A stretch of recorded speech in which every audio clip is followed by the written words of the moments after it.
America में गोलीबारी की घटनाएं थमने का नाम नहीं ले रही हैं और अब अमेरिका के मैक्सिको के मैक्सिकन सिटी हॉल से बड़ी खबर सामने आ रही है, जहां सिटी हॉल में सामूहिक गोलीबारी हुई जिसमें कम से कम 18 लोगों की मौत हो गई है और शुरुआती जानकारी के मुताबिक मरने वालों में मेयर भी शामिल है।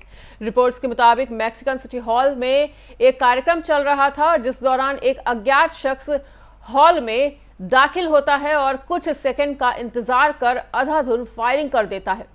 इस फायरिंग की घटना में 18 लोगों की मौत हो गई है। बताया जा रहा है कि मृतकों में मेयर के अलावा उनके पिता, पूर्व मेयर समेत म्युनिसिपलिटी पुलिस के अधिकारी भी मारे गए हैं। वहीं घटना के बाद से पूरे इलाके में तनाव का माहौल पैदा हो गया है।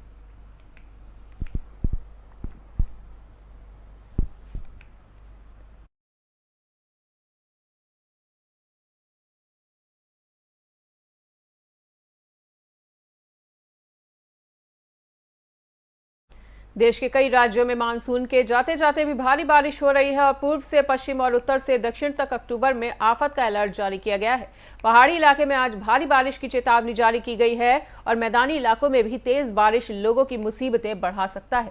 बताना चाहेंगे कि उत्तर प्रदेश और उत्तराखंड समेत उत्तर भारत के कई हिस्सों में अगले 2 से 3 दिनों तक झमाझम बारिश होने की संभावना है। वहीं यूपी के इलाके में बुधवार को भारी बारिश हुई। मौसम विभाग ने कई जगहों पर तेज बारिश का ऑरेंज अलर्ट भी जारी किया है और बताना चाहेंगे कि करीब एक हफ्ते के ब्रेक के बाद अब फिर से 5 अक्टूबर से ही मानसून की वापसी हो गई है। देश के कई हिस्सों में दशहरे के मौके पर बारिश हुई और दिल्ली एनसीआर में बुधवार से ही मौसम का मिजाज बदला बदला सा नजर आया। राष्ट्रीय राजधानी में अगले 4 से 5 दिन तक बादल छाए रहने की संभावना जताई गई है। साथ ही हल्की बारिश होने की भी संभावना है। इससे शहर में वायु गुणवत्ता अच्छी होने की उम्मीद है और तापमान में गिरावट दर्ज की जाएगी। भारत मौसम विज्ञान विभाग के मुताबिक देश की राजधानी और उसके आसपास के इलाकों में 10 और 11 अक्टूबर को भी बारिश होने की संभावना जताई गई है।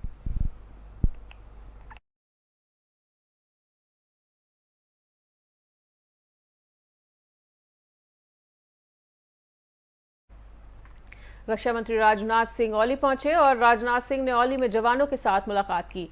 रक्षा मंत्री ने कल शस्त्र पूजा भी की थी और बताना चाहेंगे कि राजनाथ सिंह ने snow remover, America spider, Australia 3.5 crore drill robot, Sweden rock drill machine, 1.25 crore की अत्याधुनिक हथियारों और मशीनों की कल पूजा की थी।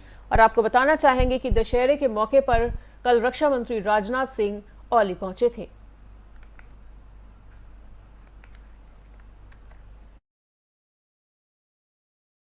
Chief of Army Staff, Lieutenant General Mr. Vikram Yogendra Emery, GOC in C, and Lieutenant General B. Mathew, General Manoj Pandey, Chief of Army Staff, Lieutenant General Mr. Vikram Yogendra Emery, GOC in C, and Lieutenant General B. Mathew, General। Telangana के मुख्यमंत्री के चंद्रशेखर राव ने 2024 के चुनाव से पहले अपनी party के एक नए संस्करण भारत राष्ट्र समिति को आज लॉन्च कर दिया है। वही बताना चाहेंगे कि केसीआर ने कहा कि तेलंगाना राष्ट्र समिति अब भारत राष्ट्र समिति है। वहीं कल दशहरे के मौके पर बड़े लॉन्च में कर्नाटक के पूर्व मुख्यमंत्री एचडी कुमारस्वामी और द्रमुक के सहयोगी थोल थिरुमावलवन जैसे मेहमान भी शामिल हुए। राष्ट्रीय पार्टी के लॉन्च से केसीआर ने यह स्पष्ट कर दिया है कि वो 2024 में बीजेपी और प्रधानमंत्री नरेंद्र मोदी से मुकाबला रखने का इरादा रखते हैं और आगे उन्होंने कई विपक्षी दलों को अपने मिशन में शामिल होने के लिए आमंत्रित भी किया है। बताना चाहेंगे कि पिछले 1 साल में केसीआर ने बीजेपी के खिलाफ कई बयान दिए हैं और ऐसा भी देखा गया है कि वो पीएम मोदी का स्वागत करने के लिए हवाई अड्डे पर भी नहीं जाते हैं। भले ही केसीआर ने बीआरएस को एक राष्ट्रीय पार्टी घोषित कर दिया है, लेकिन ये अभी के लिए योग्य नहीं है। राष्ट्रीय इकाई के रूप में मान्यता प्राप्त होने के लिए नई पार्टी की कम से कम 4 राज्यों में उपस्थिति होनी चाहिए या किन्हीं 4 राज्यों और 4 लोकसभा सीटों में 6% वोट हासिल करने होंगे या फिर पार्टी को कम से कम 3 राज्यों से 2% लोकसभा सीटें जीतनी होंगी।